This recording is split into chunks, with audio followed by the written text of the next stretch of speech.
Estas férias leve o observador no bolso. Na praia, no campo ou entre viagens, acompanhe toda a atualidade sem limites. Assine com 40€ de desconto e habilite-se a ganhar uma estadia de 2 noites num dos hotéis boutique da Small Portuguese Hotels.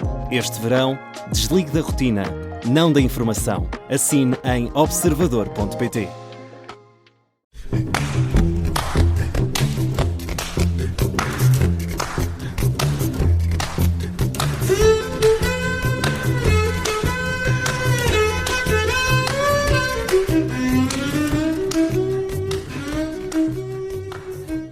Bem-vindos ao Porque Sim Não É Resposta, com o psicólogo Eduardo Sá. Hoje, à boleia de um ouvinte, vamos falar de várias questões, desde o vício dos jogos online até ao papel do novo companheiro da mãe e de um filho que se isola. Olá, Eduardo.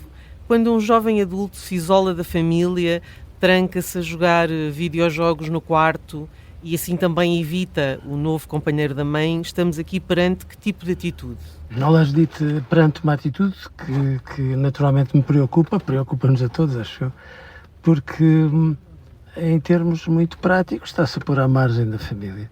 É como se dissesse à família, eu faço número, mas não apetece fazer parte. E portanto, numa circunstância dessas, claro que eu fico preocupado. E fico preocupado porquê? Porque nós, quando temos uma criança de 4 ou 5 anos barricada no seu mundo, de certa forma amuada, enfim, somos mais persuasivos, vamos lá buscá-la e de alguma forma mandamos no jogo. Quando temos um jovem adulto a fazer isso, torna-se muito mais difícil, até porque nós temos a noção de que um comportamento desses só é possível porque foi aumentando devagarinho, e quando ele é realmente um jovem adulto, torna-se muito, muito difícil resgatá-lo para quaisquer regras que os pais, ou neste caso a mãe, entendam como razoáveis. Por outro lado, o companheiro da mãe, é um argumento importante, claro que é. Eu, num primeiro momento, devo dizer que depois de uma espécie de lua de mel em relação a alguém que surja na vida de uma mãe ou de um pai, eu não fico tão assustado assim quando logo a seguir se põe esta pessoa à prova para perceber até que ponto é que ela tem recursos para merecer ser o nosso padrasto ou a nossa madrasta, não nas versões das histórias infantis de antigamente, mas nas versões do século XXI, de pessoas envolvidas na educação dos filhos e de alguma forma a tomá-los em paridade, independentemente de uns serem pais e outros serem padrastos, por exemplo. Mas numa circunstância destas, eu receio que depois esta nossa ouvinte se tenha vindo a encolher devagarinho e foi-se encolhendo e agora acaba por ter um grande problema nos braços que tem que ser conversado de olhos nos olhos, e a doer um bocadinho, porque quando os pais definem um pacote de regras, como é óbvio, os pais não estão a ser ditadores, estão a pegar num parímetro de coisas que entendem que é de bom senso e a dizer, agora temos que ser todos crescidos, tu cedes daqui, nós cedemos daqui e vamos chegar aqui a um patamar onde, com dificuldades, com algumas dores, mas sobretudo com muita sensatez, vamos ter que construir outra família e é isso que está na equação. A mãe justifica a passividade com traumas do passado do filho, nomeadamente a questão do divórcio, um curso que acabou por não se realizar. Até que ponto é que esta culpa parental se pode transformar numa espécie de paralisia educativa? Tantas vezes, Dito, mas eu tenho para mim que é o coração da mãe ou o coração dos pais, muitas vezes a pôr as coisas desta maneira. Se nós quisermos arranjar um motivo para que os nossos filhos estejam mal, nós conseguimos arranjar 10. E, portanto, eu não sei se foi o divórcio que pode ter desencadeado uma certa dificuldade de aceitar uma formação universitária ou se estas dificuldades deste jovem que terão vindo a acumular-se devagarinho e ou se traduzem na maneira como teve, enfim, algumas dores quando se tratou de ir por um curso dentro ou mesmo quando se trata de aceitar uma vida familiar que de alguma forma fuja àquilo que ele pretende. Portanto, haverá sempre motivos para nós sermos como somos, vá para si, vá para mim. Às vezes há motivos que são muito significativos, alguns muito sangrentos, alguns muito traumáticos, é verdade.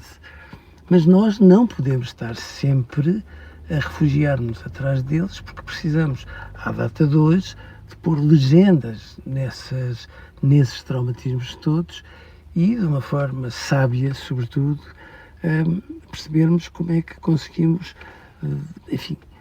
subir um degrau e subir outros. Eles nunca se apagam, que fique claro, mas se nós formos sábios a aproveitar essas dores, eu não tenho dúvidas que esta vida familiar que neste momento esta vida tem pode mudar muito, porque neste momento coabitam, não convivem e não são seguramente uma família. As pessoas mais próximas aconselham esta mãe a ir com calma e adiar qualquer atitude mais firme. É sensato adiar limites ou isso só adia problemas? Judite, eu percebo essa postura. É uma maneira de dizerem esta mãe para ela não reagir de cabeça quente. Acresce que se nós vamos sendo calmos um dia, 2, 20 ou 30, ao 31º temos mesmo um 31, porque qualquer um de nós, perante uma coisa se calhar insignificante, reage mesmo de cabeça quente. O que eu acho que é importante é que esta mãe perceba que aquilo que tem em mãos para exigir, se no entendimento dela for o sensato, ela que não espera para amanhã, exija hoje. E não é por exigir hoje que se vai resolver hoje, é pela constância com que vai exigir que isso vai acontecer, porque de outra forma, o que é que nós temos em mãos, Judite?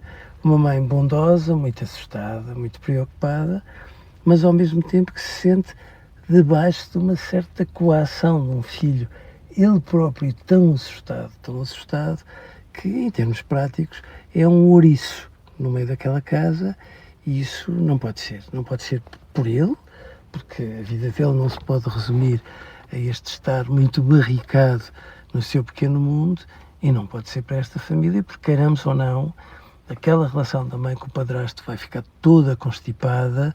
A certa altura a mãe, como boa leoa, vai dizer, bom, se calhar isto começou por causa deste padrasto e eu tenho medo que a relação com o padrasto seja só uma consequência de outro tipo de episódios e não seja de facto a gota d'água que fez transbordar tudo.